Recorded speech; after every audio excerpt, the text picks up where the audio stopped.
जनवरी 2023 में मारुति की Alto, WagonR, Swift, Baleno, Brezza के मूल्यों में वृद्धि की घोषणा। अन्य कार निर्माताओं की तरह मारुति सुजुकी ने कीमतों में बढ़ोतरी के लिए ओवरऑल मुद्रास्फीति से कॉस्ट प्रेशर में वृद्धि को जिम्मेदार ठहराया है। डिस्क्लोजर मानदंडों के अनुपालन में Maruti Suzuki India limited (MSIL) ने जनवरी 2023 में आगामी मूल्य वृद्धि के संबंध में एक बयान जारी किया है। जबकि मूल्य वृद्धि की कुल मात्रा का खुलासा नहीं किया गया है, कंपनी ने कहा है कि यह मॉडल के आधार पर अलग-अलग होगा। मुद्रास्फीति के रुझान के कारण मारुति पर लागत का दबाव लगातार बढ़ रहा है। महामारी और प्रतिकूल भूराजनीतिक स्थिति के परिणामस्वरूप मुद्रास्फीति दुनिया भर के कई देशों को परेशान करने लगी है। जबकि OEM बढ़ती लागतों को नियंत्रित करने और उनमें से कुछ को एब्जॉर्ब करने की कोशिश करते हैं, एक बिंदु आता है जब मूल्य वृद्धि के माध्यम से उपयोगकर्ताओं को कुछ बोझ पास ऑन करना अनिवार्य हो जाता है। मारुति मूल्य वृद्धि जनवरी 2023 आगामी नियामक आवश्यकताएं उच्च मुद्रास्फीति के साथ मारुति मूल्य वृद्धि भी आगामी नियामक आवश्यकताओं से जुड़ी हुई है। कार निर्माताओं को आवश्यक अपग्रेड शुरू करने के लिए पहले से तैयारी करने की जरूरत है, जिसमें अतिरिक्त खर्च शामिल होगा। ध्यान मुख्य रूप से यात्रियों के लिए सुरक्षा में सुधार पर है। प्रमुख अपग्रेड में सभी फ्रंट फेसिंग पैसेंजर्स के लिए 3-पॉइंट सीट बेल्ट और रियर सीट बेल्ट रिमाइंडर होगा। ये 1 अप्रैल 2023 से अनिवार्य हो जाएंगे।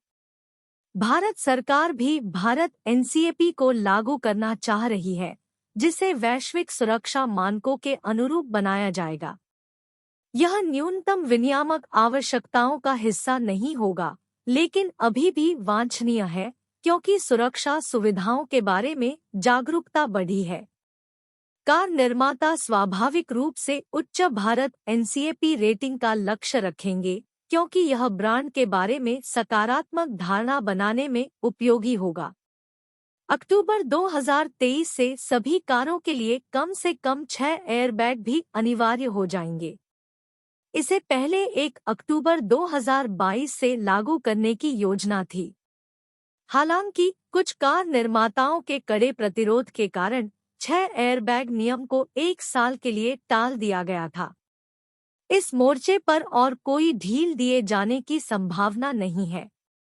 सरकार ने एक नोटिफिकेशन भी जारी किया है, जिसमें कहा गया है कि एयरबैग तभी प्रभावी होंगे जब यात्री सीट बेल्ट लगाएंगे।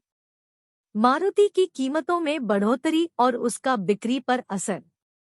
जनवरी 2023 में मारुति की कीमतों में बढ़ोतरी का बिक्री पर कोई खास असर पड़ने की संभावना नहीं है। अधिकांश OEM मुद्रास्फीति लागत दबाव का सामना कर रहे हैं और उन्होंने नियमित अंतराल पर कीमतों में वृद्धि की है। मारुति के मामले में आखिरी बड़ी कीमत वृद्धि अप्रैल 2022 में हुई थी। एरिना और नेक्सा रेंज सहित अधिकांश कारों के लिए कीमतों में बढ़ोतरी 2% तक थी। केवल एर्टिगा और XL 6 अपवाद थे, जिनकी कीमतों में अपेक्षाकृत अधिक वृद्धि देखी गई थी।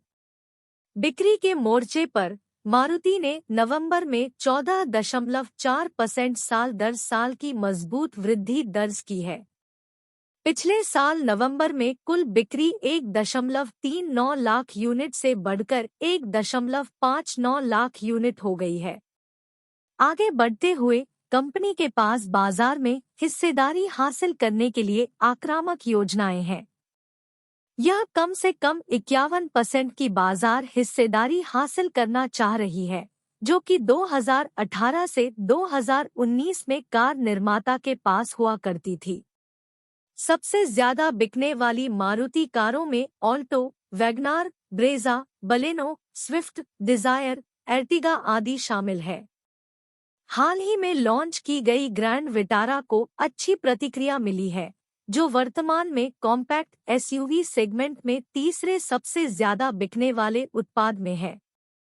अगले साल इनोवा हाई क्रॉस का मारुति रिबेज्ड वर्जन भी लॉन्च किया जाएगा। ये नए उत्पाद कंपनी को अपना बिक्री लक्ष्य हासिल करने में मदद करेंगे।